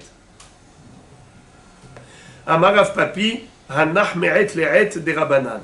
Rav Papi donne une réponse très facile. Il dit, Tzadik Sheli, c'est quoi ta question? Pourquoi est-ce que ce qu'elle a touché dans les dernières 24 heures, avant qu'elle ait trouvé la tache de sang, pourquoi c'est Tahor? Parce que c'est Hachamim qui ont dit que tout ce qu'elle a touché les dernières 24 heures, c'est Tamé. C'est pas Minatora que c'est Tamé. C'est les Hachamim. Hem Amrou, Vehem Amrou. Eux ont fait ce décret et eux ont fixé les règles du jeu. Ils ont dit, toute femme enceinte qui a une tache de sang, c'est un accident de parcours et donc Daya Sha'ata. Ah, mais finalement, il s'avère que c'était un œuf clair. D'accord. Mais nous, les Hachamim, on ne fait pas de différence entre Mérouberet X et Mérouberet Y. Toute Mérouberet, peu importe ce qu'elle va avoir comme aboutissement, que ce soit un vrai accouchement d'un bébé ou que ce soit un œuf clair, l'homme est chané. Nous, on dit qu'au moment où elle a eu la tache de sang, elle était Mérouberet. Pour nous, Hachamim, sa halakha est que Daya Sha'ata. Et on ne fait pas de différence entre Mérouberet qui a eu finalement un vrai accouchement ou pas. Par contre, quand il s'agit de la Torah, de Ziva ou de Yoledet, là il faut aller dans le fond des choses. Là il faut creuser et aller au fond des choses. Si c'est un œuf clair, alors c'est pas du tout un accouchement. Donc les 3 jours de saignement qu'elle a eu, ça fait d'elle Zava. Par contre, si c'était un bébé, alors elle n'était pas du tout Zava. C'était une Yoledet. C'était du saignement lié à la naissance. Donc elle est Yoledet, elle n'est pas Zava. Rav Papa donne une autre réponse. Mideu Tama ela mishum de rocha kaved aleha. Vevareak vedin aleha. Achanami rocha vevareak vedin aleha. Qu'est-ce que ça veut dire? Rav Papa dit, tu sais quoi? Tu sais qu'une femme enceinte commence à avoir des malaises. Lorsque arrive le 3e mois où elle est enceinte, elle a le mal-être d'une femme enceinte. Depuis que Hava a donné à manger à Adam Arishon du fruit interdit, je lui a dit Harba Arbe, Etzvonech veheronech, Be'etzev tel divani. Tu auras des difficultés lorsque tu vas tomber enceinte, tu auras des nausées, tu auras du mal à vivre, c'est le process, tu auras du mal à élever les enfants et ainsi de suite, à donner naissance aux enfants, la douleur de l'accouchement. Tout ça, c'est venu avec la faute. Alors, ça arrive à la femme enceinte lorsqu'elle a déjà eu 3 mois de grossesse. Alors, on nous dit comme ça. Puisque cette femme enceinte, même si elle a donné naissance à un œuf, mais elle avait bien eu tous ces simanim, qui sont la preuve que son sang est orienté vers l'utérus, et non pas vers l'extérieur. Ça veut dire une femme qui n'est pas enceinte, alors elle perd son sang. Chaque mois, elle a un saignement. Mais la femme enceinte, le sang, il se recroqueville, au contraire, il se concentre dans l'utérus. Et quelle est la preuve qu'elle est enceinte? Elle a des maux de tête. Rocha kaved, alea evarea kvedin alea. Elle a des malaises, Eh bien, ces malaises, même la femme qui est enceinte d'un œuf clair, elle a les mêmes malaises. D'accord? Son métabolisme déréglé. Ouais.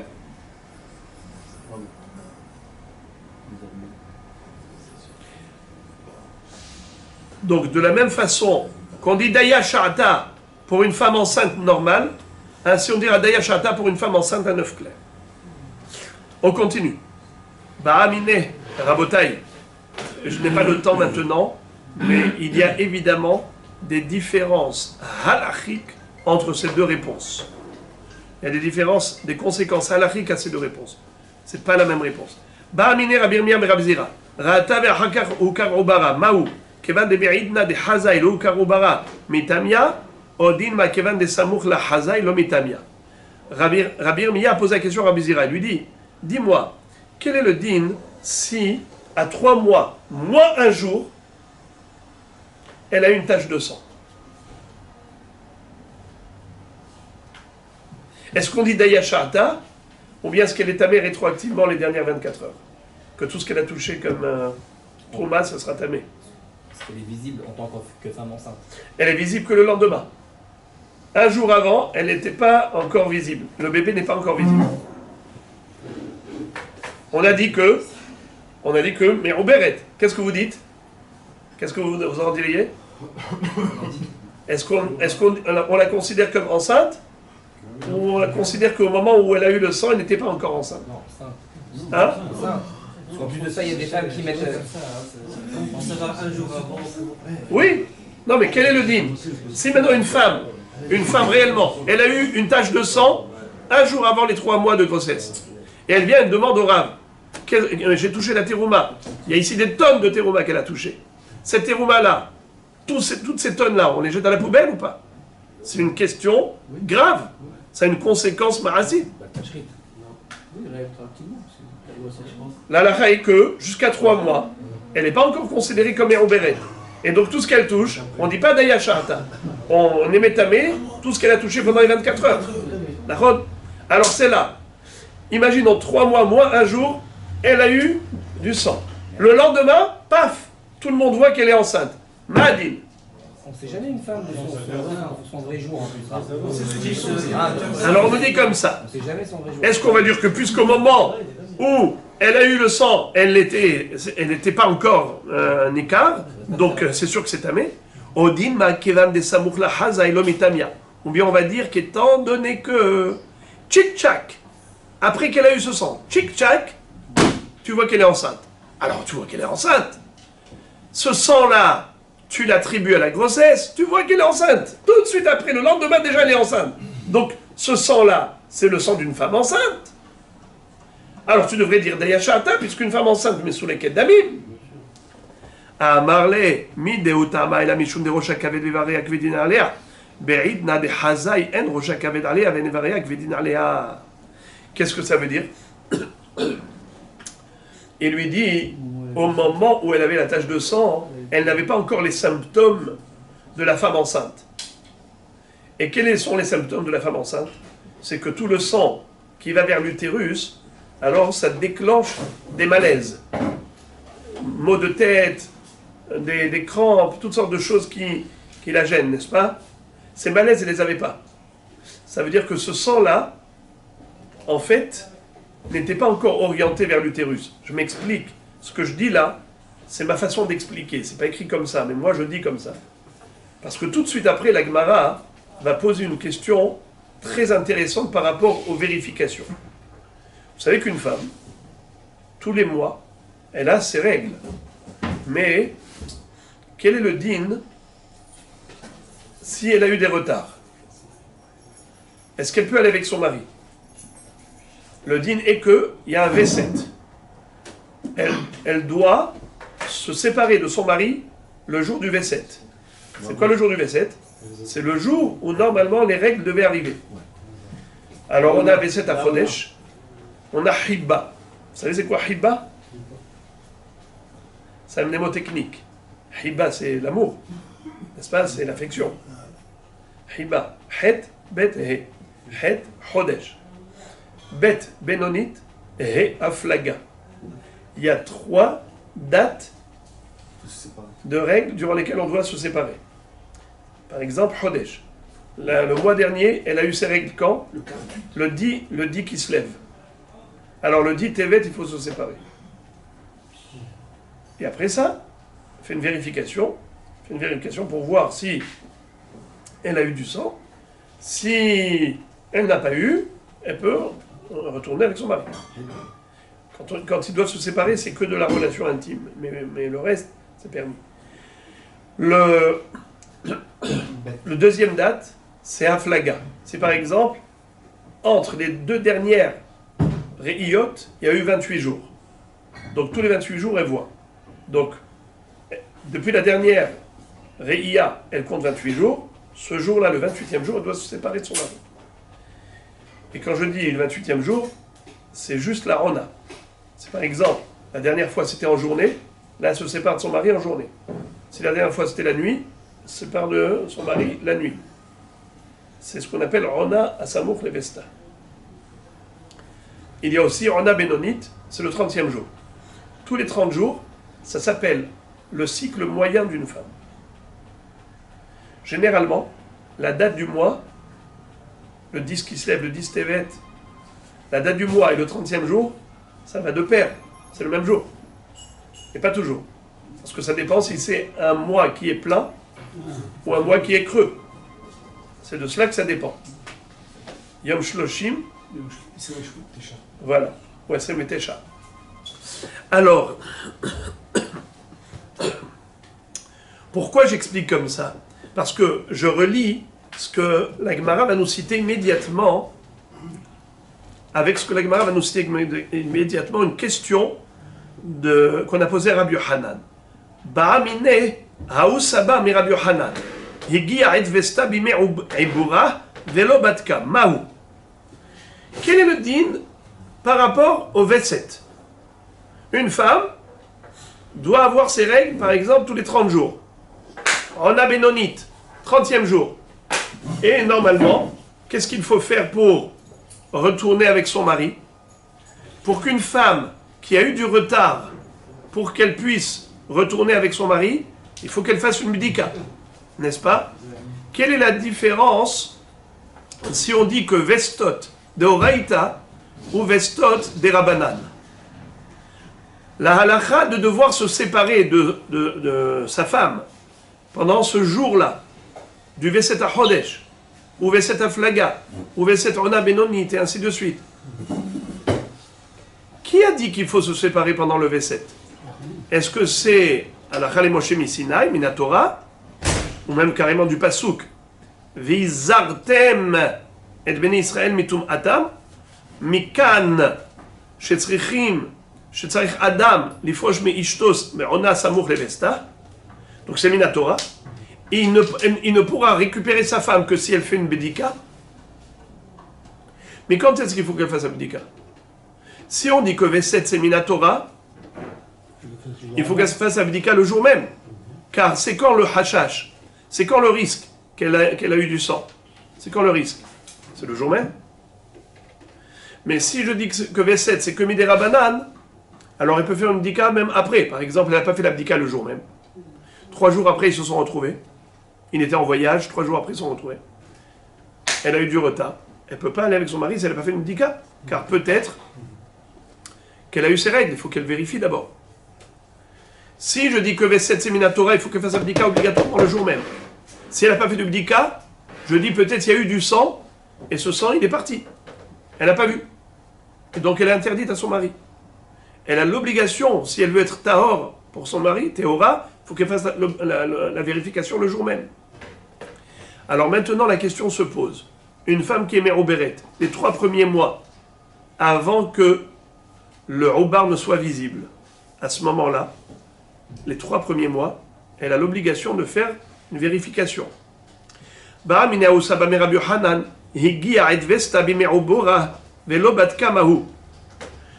Une femme qui, pendant les 3 premiers mois, avant que le bébé ne soit visible, avant que le bébé ne soit... pardon, que le fœtus ne soit visible,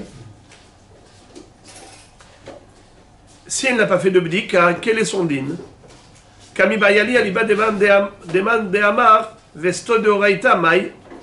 C'est-à-dire, ma question elle se pose que d'après celui qui nous a enseigné que le din du Veset c'est Minatora, c'est pas Midera Banan, c'est Mamash Minatora. Alors ma question elle est comme ça. Kevan de Vesto de Oraita Baria Bdika, Odin ma Kevan de Damea Mesulakin lo Baria Bdika. Ça veut dire que si je dis que la femme enceinte, tant que on ne le sait pas qu'elle est enceinte, le bébé n'est pas visible, alors elle est apte à avoir ses règles. Donc la bédika pendant le jour du Veset, la bédika s'impose Minatora. Ou bien je vais dire que non, puisque elle est Mesuleket Damim. Ça veut dire qu'une femme enceinte n'est pas censée avoir du sang, n'est pas censée saigner. Alors même si le bébé n'est pas encore visible, mais concrètement, elle est enceinte. Qu'est-ce que ça change qu'il soit visible ou pas? Le phénomène, c'est quoi? C'est que le sang qui devait s'évacuer à l'extérieur, ce sang s'oriente vers le bébé. Comment le bébé il est formé? Avec le sang de la mère. Il n'y a pas de saignement pendant cette période. S'il n'y a pas de saignement pendant cette période, elle est mise sous l'équet d'amim, alors elle n'a pas besoin de se vérifier. Elle n'a pas besoin de se vérifier. C'est ça la question. Amarle Tanituha. Il lui a répondu, tu aurais pu connaître tout seul la réponse. Par la Mishnah suivante. Rabbi Meir Omer Imaïta Bamaha Vevegi Ashad Vesta Velo Batka Teora Sheharada Mesaleket et Damim. Il lui a dit à propos d'une femme qui était dans une cachette. Il y a eu des bandits, des terroristes qui sont venus. Et ils ont menacé les habitants de cette région. Elle s'est cachée. Et dans sa cachette, elle se trouvait le jour là-bas où elle devait avoir ses règles. Et après ça, elle a oublié de faire la vérification. Et après ça, elle retrouve son mari. Est-ce qu'elle peut aller avec son mari ou bien il faut qu'elle aille au mikvé? Rabbi Meir dit elle peut aller avec son mari tranquille. Pourquoi? Harada mais saleket damim. La peur, la terreur, ça paralyse le cycle du sang. Elle n'a pas le cycle de menstruation. Elle n'a pas ses règles pendant cette période de peur. Donc il lui dit, si tu vois que Harada mais saleket damim, également le Ibour mais salek damim, même si le bébé n'est pas encore visible, elle est encore dans les 3 mois avant que le bébé ne soit visible, n'est-ce pas, le fœtus, Damer Mesulakin. Alors il lui dit comme ça, Ta'ama deika harada, halika harada, vegia vesta, velobatkat, mea, alma vesto de oraita, vekevan deika harada, damea mesulakin, velobaya bdika, achanami, damea mesulakin, velobaya bdika. Rabbi Hanan, d'une ingéniosité incroyable, il lui démontre que la grossesse, même avant qu'elle ne soit connue, parce que le fœtus n'est pas encore visible, malgré tout, elle met sous les quêtes d'amim. Pourquoi? Parce que... Et ça marche, pas seulement pour celui qui dit que Vestod des Rabanan, même pour celui qui dit que Vestod de Oraïta. Quelle est la preuve? La preuve, c'est que on a dit qu'une femme qui était dans une cachette, lorsque plus tard elle retrouve son mari, bien qu'elle n'ait pas fait de bdika, ou bien elle peut faire une bdika à ce moment-là, elle peut retrouver son mari. Mais comment elle peut faire une bdika à ce moment-là? Mais on est déjà 3 ou 4 jours après la harada. Le jour de la harada, elle n'a pas fait une bdika. Peut-être qu'elle avait du sang ce jour-là. C'était son V7 ce jour-là. Comment se fait-il qu'elle était aura? Parce que tu dis harada, mais ça les quêtes d'amim. Sous-entendu que s'il n'y avait pas de harada, elle n'était pas tehora. Elle aurait été tmea. C'est qui dit que tmea? C'est celui qui dit que vestot de oraita. Car celui qui dit vestot de rabanan, il dit pas tmea. Il dit elle a besoin de faire une bdika. Mais la bdika, elle peut la faire même après 4 jours. Même après 3 jours. Même après 5 jours. Ce qui veut dire que c'est toujours récupérable pour celui qui dit vestot de rabanan. Quelle est la différence entre vestot de oraita et vestot de rabanan? C'est que pour celui qui dit vestot de oraita, l'abdika s'impose le jour même. Car c'est ce jour-là qu'on craint qu'elle ait eu du sang. Et si elle n'a pas fait l'abdika le jour même, eh bien elle serait considérée comme téméa. Car peut-être il y a eu du sang qui est parti, qu'elle n'a pas trouvé. Qu'elle n'a pas vu. Elle n'a pas fait l'abdika, comment tu veux qu'elle fasse? Elle sera interdite à son mari après. Elle ne pourra pas faire un bdika et dire voilà maintenant j'ai rien. Comment j'ai rien? Aujourd'hui tu n'as rien, mais il y a 3 jours tu y avais peut-être. Mais si on dit que Vestot des Rabanan, même si elle ne fait pas l'abdika le jour même, elle peut toujours faire l'abdika. Son mari la voit après 3 jours, il revient de voyage, et il fait une bdika maintenant, c'est bon. Si on dit que Vestot des Rabanan.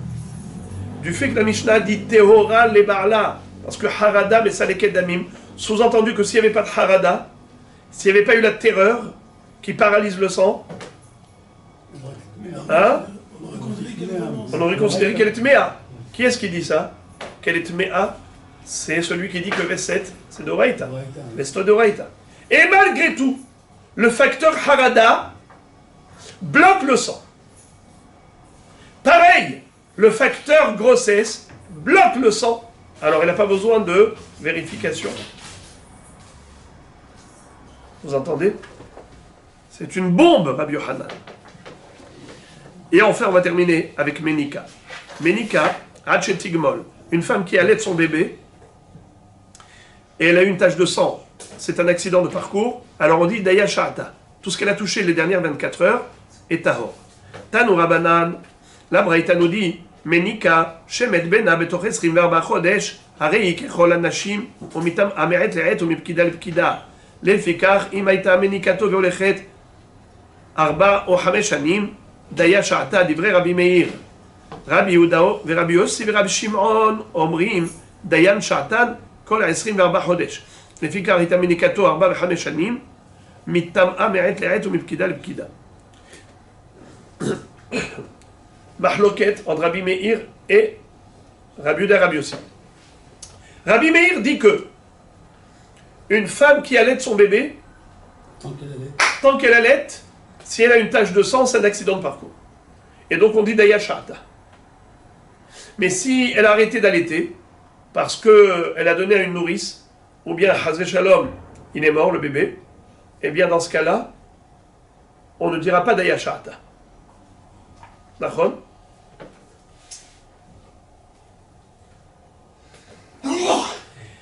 Et mieux encore, pour Rabbi Meir, c'est pas que 2 ans qui est l'âge habituel de l'allaitement. Imaginons que le bébé ne veut pas s'arrêter du boire du lait maternel. Et sa mère, elle allaite encore jusqu'à 4 ans et 5 ans. Alors, si elle a une tache de sang, est-ce qu'on va dire Daya Sha'ata comme une ménika? Réponse, oui. Puisque pour Rabbi Meir, c'est l'allaitement qui fait que elle ne saigne pas. C'est 2 ans. Normalement, c'est 2 ans. Mais imaginons que... Mais ça, c'est le sevrage, 2 ans. C'est pas déterminé par la mère. 6 ans. C'est la lachique, c'est la lacha. On Non, ne peut pas dépasser 2 ans. Quand on dit ménica, en règle générale, tant qu'elle peut donner du lait, elle donne du lait. Donc, les 2 ans, c'est pas un chiffre déterminé par le fait que la femme ne peut pas donner. C'est le chiffre que l'enfant est sevré. Qui vous a dit ça? Sevré, il parlait de sevré. Qui vous a dit ça, Rabbeinu Non. Shimon Shalita? La lacha dit la maman Non, doit pourquoi allaiter tu dis 2 jusqu'à ans? 2 ans. Non. La lacha. Non, mais j'essaie de comprendre. D'accord, ok. Quand tu dis 2 ans, c'est quoi 2 ans? Ça veut dire que l'enfant, dès qu'il a Alors ça 2 veut ans, dire que cette femme-là, qu'elle a pas, admettons qu'une femme elle n'a pas son fils, au bout de 2 ans, elle n'a plus de lait. c'est pas qu'il a plus de lait. Non. Tant qu'elle allait. Elle doit le faire jusqu'à l'âge tant que l'enfant ait 2 ans. Après, il faut qu'elle s'arrête. S'il continue jusqu'à 3 ans à allaiter, Non, elle est allée la femme. c'est interdit. C'est interdit ou c'est interdit? Il y a 2 ans. Non, moi, Je vais leur expliquer. pas Tom. C'est pas interdit. Je me trompe. Moi, j'ai vu la. Même un homme, il a le droit de voir le lait de sa Ça femme. va pas, non, c'est dangereux. Même un homme, il a le droit de boire de sa C'est femme. écrit Keyonek Sheketz. C'est comme s'il buvait d'un reptile. Bah oui, tu rigoles ou quoi? C'est un sourd. Après, il y a certains qui me disent que c'est permis de boire du lait de... Dans le verre. Par exemple, elle a mis à tirer et On a le droit de le boire. Ouais. Mais on m'a dit que c'était du sang. Non, ça on a, j'ai compris ça, mais ça je comprends. Je dis pas que c'est pas raison, mais j'essaie de comprendre que ça veut dire est-ce que tant que la femme elle allait, donc elle ne peut pas avoir des passements de sang, ok, donc elle peut pas attendre, elle n'a pas repris son rythme naturel. Alors, dans 2 choses, tu me dis que c'est 2 ans, c'est on va dire physiologique. Et après tu me dis non, si elle est en continu, tu me système, c'est comme ça. On a du 1%. Non Si elle continue à l'été, elle reste dans cet état-là. Bravo, voilà une bonne réponse. Voilà la haram. La halakha, elle est que, après 5 ans, Ouais, ils mettent de côté. c'est assourd de l'allaiter. Après 5 ans. Mais jusqu'à 5 ans, jusqu'à 4 ans pour un faible, et jusqu'à 4 ans pour un fort et 5 ans pour un faible, on a le droit. Bravo, t'as battu.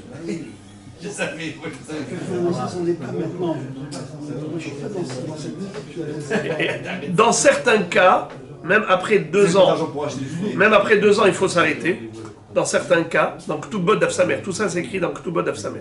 Dans certains cas, il faut arrêter après 2 ans. Dans d'autres cas, s'il n'a pas d'autres, si l'enfant, il a besoin de ça jusqu'à 4 ans, 5 ans, 4 ans pour un bari, 5 ans pour un kahouch, au-delà de 5 ans, c'est assourd. Ok. Je trouve que c'est comment. Qu'est-ce que... Voilà. La marloquette entre Rabbi Yossi, Rabbi Yehuda avec Rabbi Meir. C'est que Rabbi Meir fait dépendre la cessation du saignement de l'allaitement. Mais il faut que ce soit un allaitement réel, concret. Si elle s'est arrêtée d'allaiter même avant 2 ans, elle risque de saigner. Donc on ne dira pas Daya Sha'ata. Si elle a continué d'allaiter jusqu'à 4 et 5 ans, on dira Daya Sha'ata tout le temps, pendant ces 4-5 ans. C'est qui dit ça? Rabbi Meir. Rabbi Yossi et Rabbi Yehuda, ils disent non, pas du tout. Aucun rapport avec l'allaitement. C'est l'accouchement qui fait ça. L'accouchement, il traumatise tellement le corps de la femme que tout son métabolisme est déséquilibré, déstabilisé. Et donc, elle n'aura pas un cycle normal. Le cycle régulier ne va pas revenir jusqu'après 2 ans, 24 mois. Alors, regardez qu'est-ce qui va se passer. D'après Rabbi Uda et Rabbi Yossi, une femme qui a arrêté d'allaiter après 1 an. D'accord, elle est encore dans la 2e année. Et elle a eu une tache de sang. Daya Sha'ata ou pas? Non. Si on tient le raisonnement que pendant 2 ans, elle n'a plus de. Elle ne peut pas nourrir l'enfant, c'est qu'au bout de 2 ans, il n'y a plus de lait. Ou est-ce qu'il y a encore du lait? Alors, vous n'avez pas entendu Rabbi Gabriel. Pour Rabbi Uda et pour Rabbi Yossi, ce n'est pas relatif au lait. Pour eux, c'est relatif à l'accouchement. Et donc, si la femme a accouché, dans tous les cas de figure, 24 mois, elle ne retrouve pas son cycle normal. Et donc, imaginons, après 1 an et demi, elle a eu une tache de sang. C'est rien pour eux. Est-ce qu'on dit Daya Sha'ata ou pas? Oui, on dit Sha'ata. Oui, Daya Sha'ata. Pourquoi? Parce qu'elle est dans la période où Elle n'est pas censée saigner. on n'est pas encore une- Et même si elle avait arrêté d'allaiter, même si elle n'allaitait pas. Et maintenant, quel est le din dans le sens contraire? Si elle allaite à l'âge de 4 ans. Pour eux, quel est le din? D'ailleurs, Sha'ata aussi garde.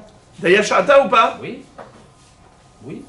Non, Pourquoi? puisque ce n'est pas relatif à l'allaitement. Ils prennent pas les deux. Regardez ça. Ils prennent pas les Kshetim deux. Tselomar, la Gemara nous dit comme ça, Kshetim Tselomar, les divrei Rabbi Meir, Dam Ne'ikar Ve'na'asa Halav, les divrei Rabbi Yossi Rabbi Yehuda Rabbi Shimon, et Varia Mitparkin Ve'nafsha Choseret Ad 24 Chodesh.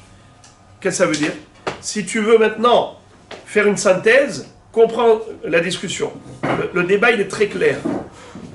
Tu as d'une part Rabbi Meir. D'après lui, c'est le sang de la femme se transforme en lait. Et de ce fait, tant qu'elle allaite, il n'y a pas de sang. Ça peut durer 5 ans, il n'y a pas de sang.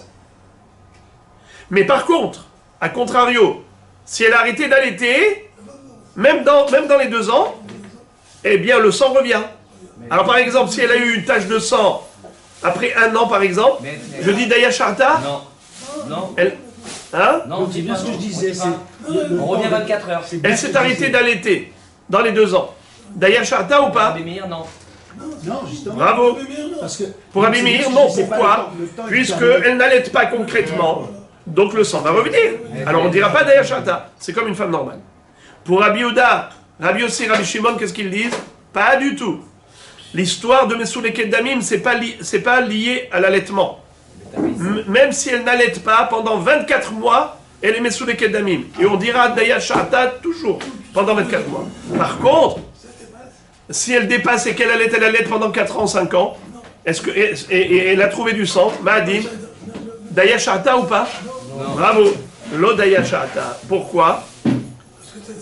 Parce que ça ne dépend pas de l'allaitement. Ça ne dépend pas de l'allaitement. On est après 24 ans. Très bien.